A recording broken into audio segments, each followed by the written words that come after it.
senior staff of Newborn Screening Center, NIH. So, institution na to next speaker natin.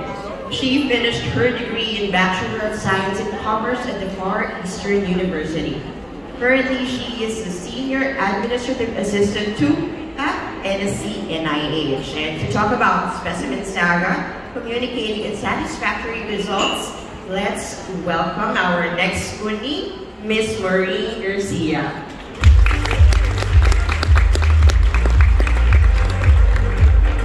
Thank you, Miss Nikki, for the warm introduction.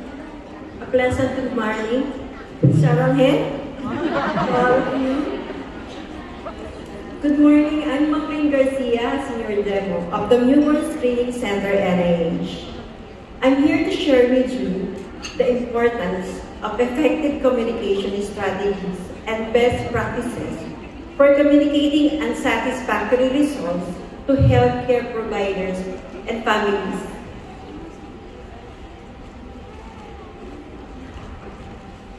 Every drop of blood that is collected for expanded newborn screening represents a baby's chance at early detection of a congenital disorder, which can be a serious condition. Aside from the collecting the sample at the age at collection of immediately after 24 hours from birth, we need to ensure that the laboratory can test it accurately and without delay. Poor quality specimens can delay the detection and treatment of affected infants, leading to missed or late diagnosis. What makes the specimen unsatisfactory? Remember that unsatisfactory samples have two categories, the quality of samples and the quality of data. When we say quality of samples, it includes checking if a sample is insufficient, which is not enough for testing all the disorders included in the panel, while contaminated samples, which are commonly due to layering with serum rings, some with insect eggs and damaged cards.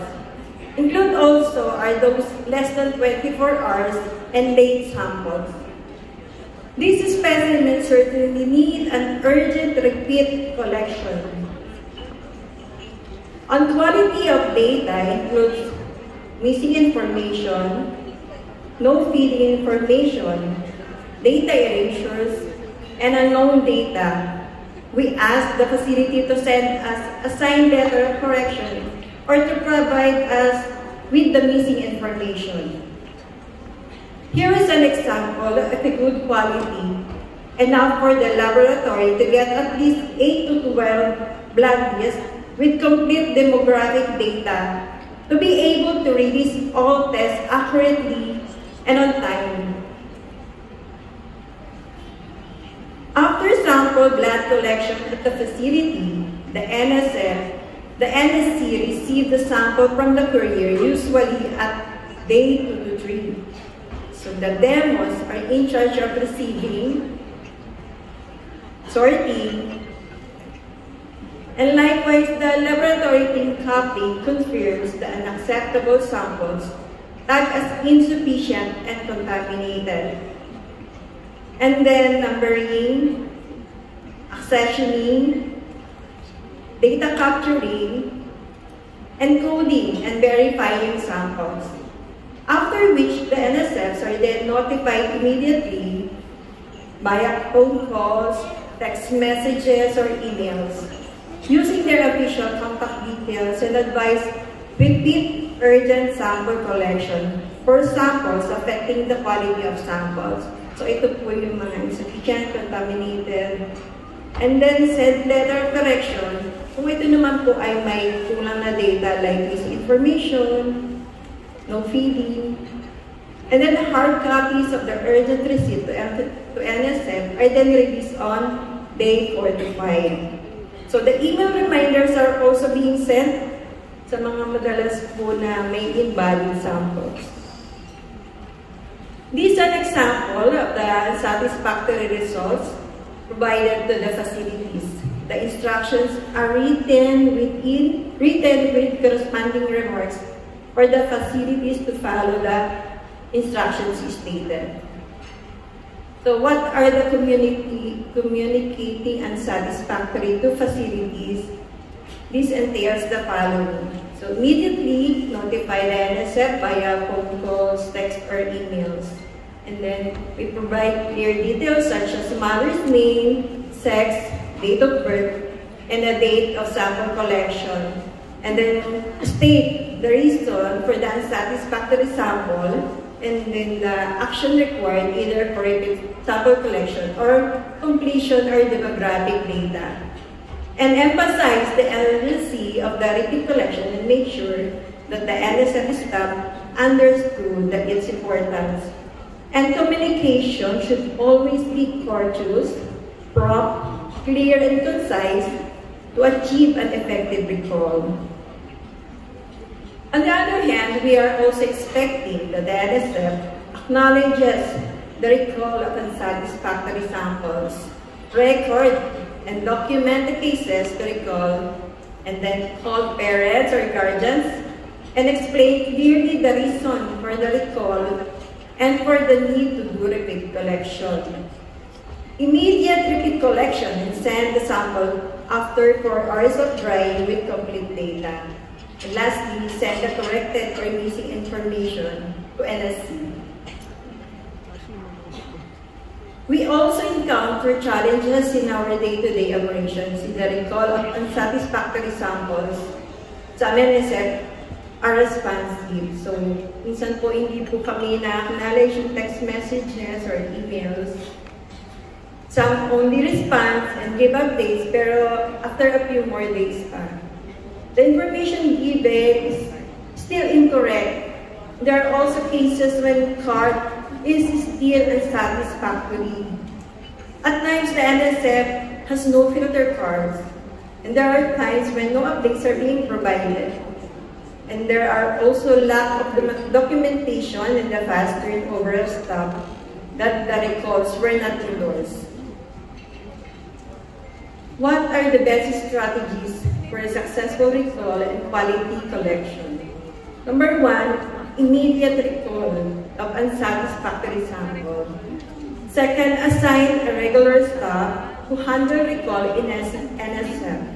And then train permanent staff on proper sample collection. Number 4, provide complete and correct demographic data. We suggest to have a second eye before sending the sample.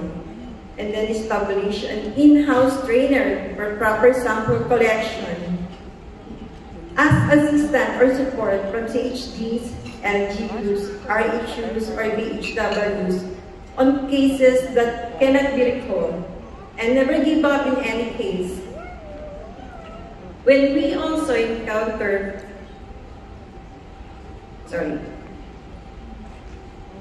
kindly appreciate that a good dispatch should always consider completely soaked through blood at the back portion of the filter cord.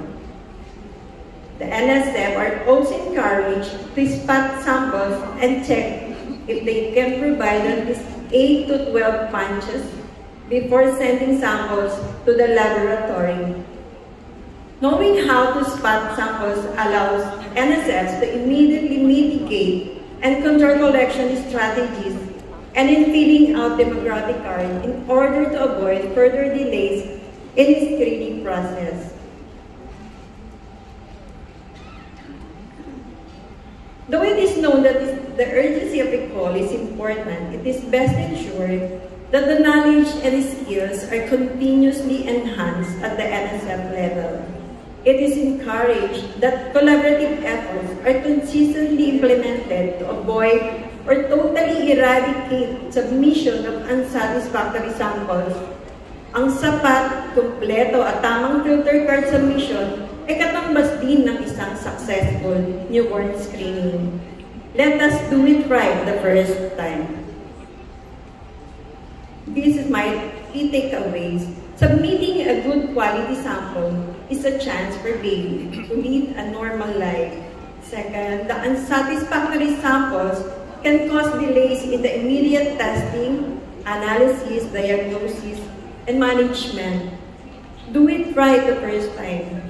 The clear communication and timely action is critical for a successful recall. And lastly, the collaborative efforts among program partners are essential to achieve timely collection of newborn screening samples with quality data and quality samples. I would like to thank everyone for being our partners in saving newborn lives. Thank you also for your kind attention.